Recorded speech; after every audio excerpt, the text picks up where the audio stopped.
Welcome, fellow confidence crusaders, neuro nerds, and success equalizers. This is your podcast, Real Confidence. I'm your host, Alyssa DeVere, and I'll be sharing a bit of basic brain science, some surprising social secrets, and a touch of tough love.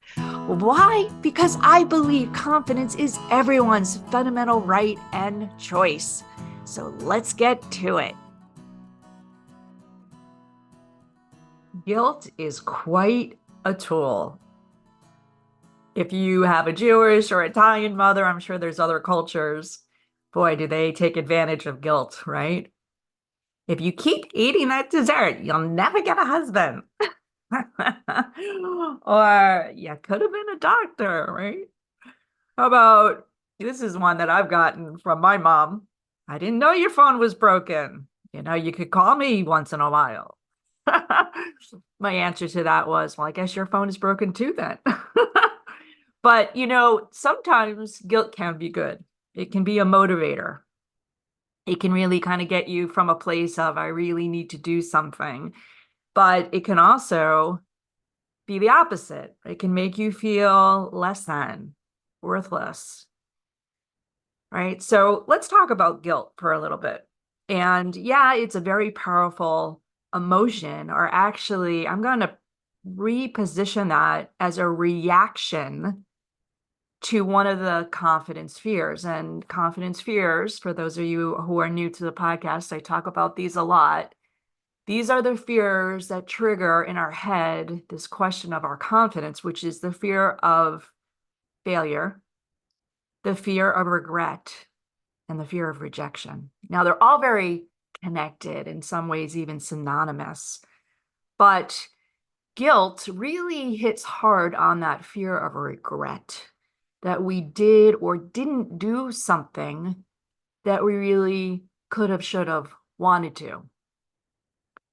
So when we don't do that thing, or we do that thing that we regret, that we go, dang, I could have had a V8, we have a choice. Surprise, surprise. Confidence is a choice, but so is guilt.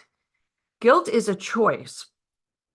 We can use it to motivate. Like I said earlier, we can kind of go, all right, let's do something differently next time. Let's fix this situation. Let's get off our butt and stop feeling badly. But the other side of that choice is to wallow in it, right? Is to wallow in it. It's the opposite. Or we can simply just discard it. Now, some people, I'm not one of them, can take that guilt and be like, whatever, just put it aside, compartmentalize it. But I'm not like that. I can't do that. I'm one of those people who has to process the emotion to feel better about it. But I do have friends. I have a lot of friends, and a lot of them happen to be male for that reason, is that they can take something like a guilty situation where they're feeling badly about it and just be like, yeah, wasn't my best moment. Put it away, tuck it away, not process it, and just move on. But for the rest of us who are, I don't know, maybe just need to really unpack that, need to resolve it, can't just tuck it away, throw it out, let it roll off our back. I want to really continue this conversation, this podcast dialogue, at least, or I should say monologue, with really understanding that guilt isn't necessarily our enemy, because it's another one of those signals that I talk about. It's a signal that your brain is saying, hey, girlfriend, hey, pay attention. And I say girlfriend, whoever you are, girlfriend, boyfriend, it is a signal that something's not right.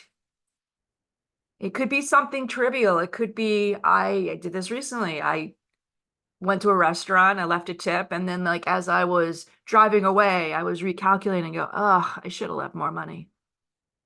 Right? I was a little guilty. What did I do? I turned around, went back, gave more money to the waitress. So, it can be anything that causes you to say, wait, time out, time out. You did something that didn't feel right. Now, that feeling of not right is very clearly a violation of your own values. It's something that you feel is important. That's something that you want or you need, that you see value in. So maybe the value I felt that day when I didn't tip enough is, boy, if I was a waitress or a wait staff person, I would be upset. And I don't want people to be upset of something like that. An extra dollar or two is not going to impact my lifestyle, but it may make that person feel better. And the fact that I went back, I think just showed some respect for that person. So needless to say, it could be something as, shall I say, trivial, even trivial, like you never go and want to buy something and then you don't, and you ruminate, like, I really should go back and get it. And da, da, da, da. Right. So if it's something you really value, you need or want, and you don't respect that, as trivial as my examples here, or as significant as I should have been a doctor, or boy, I haven't talked to that cousin in 20 years. Anything that's triggering that guilt feeling is a signal that you have violated your own values, needs, and wants. Let that sit with you for a minute. How about those days that you go, boy, I wasted all that time on Instagram, or I'm not managing my time well, or whatever it might be?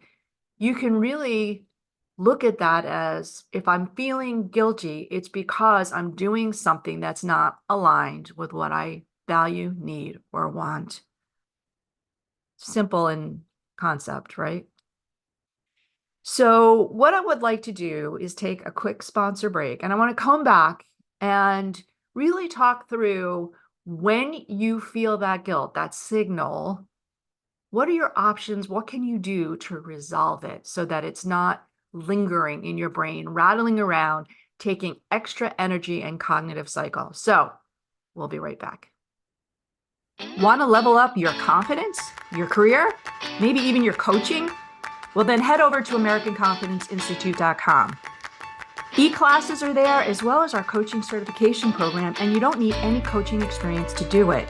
However, if you are an experienced coach, you can get ICF and SHRM continuing credit. It's fast and easy. If you work in an organization, consider bringing in a kick-ass keynote or a uniquely engaging workshop. We also have team learning programs, and they all apply to both your personal and professional life, which makes them really special. They're great for ERGs, the leaders, the member programming, or really any type of professional learning and development in your organization. So give us a holler at www.AmericanConfidenceInstitute.com. Thanks for coming back and hearing how we can kibosh all that guilt, or at least some of it, I would say. I think guilt is such a powerful weapon in so many cases, that people, not just mothers, of course, but lots and lots of people, salespeople especially, like to create it for us, even if it doesn't exist, right? I've gone through lots of sales methodologies and trainings, and creating the pain for people. For those of you who've been through some of the similar trainings, creating pain for people is a way of making them feel guilty. It's terrible if you think about it, right? It's really horrible, but that latent pain that they didn't even know they had, and you're creating that, oh my God, I really need this and want this, it's guilt. It's guilt. It's not great. But again, let's look at guilt as an opportunity. Let's look at it as an opportunity for ourselves when we're feeling guilty about something. Again, it is a signal that we have violated our own values, needs, and wants, something that's important to us. And again, that could be something that we did or didn't do, said or didn't say. And subsequently, our brain is making us revisit and say, hey, that wasn't cool. It wasn't cool. So we have some pretty, I would say, relatively obvious options, but the key here is to recognize that feeling, that signal, and make a decision to choose what you're going to do. Now, of course, one of your choices, as I said earlier, is to just ignore it, let it go away. It's too bad. It's history, whatever. And if you can do that, if you choose to do that, rock on. Awesome. But for those, again, like myself, who really aren't particularly good at doing that, letting it roll off the back or compartmentalize it, we have some other options. So one of them is we can choose to say, that wasn't my best. I don't want to do that again. In the future, I'm going to do something differently. I'm going to choose to respect my values, needs, and wants so that I don't repeat the performance.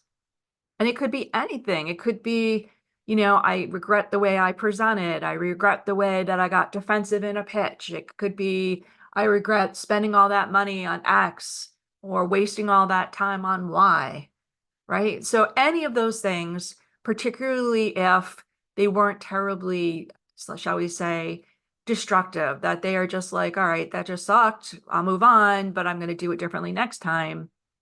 To really consider, what could you do? How could you do it next time? How can you recognize when it's happening again? So use it as a learning moment for yourself, of course. Now, I know sometimes that's easier said than done, but if you're making that conscious decision to say, what I just did really wasn't my best, and I'm going to really work hard to do it better next time, that's a really big step in the right direction. So that's option number one. Now, option number two may sound so obvious when I say it, but rather than just plan for the future, what can you do now to fix it? And there's always options. I don't care if it's a presentation that's already been done or something that you were unable to complete, a degree, whatever it is, you have options.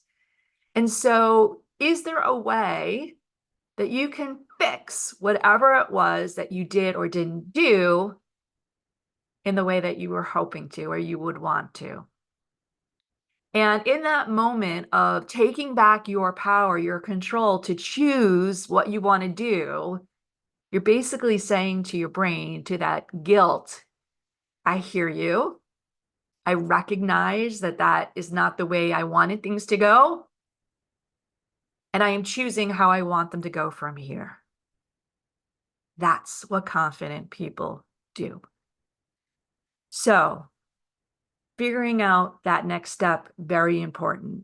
Now, part of that can also be, is there a particular person or type of person that often makes you feel guilty?